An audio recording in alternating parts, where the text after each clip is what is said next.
I've been attached with the feeling of now waking up with you by my side.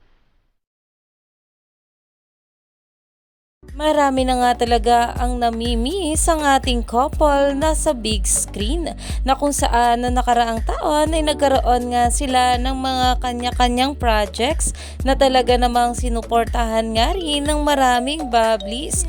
At ngayong taong 2026 ang Don Bell comeback sa big screen na talaga namang itong isang post ay meron ngang nalaman ang mga bula na ayon nga guys dito sa kanila, wait, were they reenacting their past characters?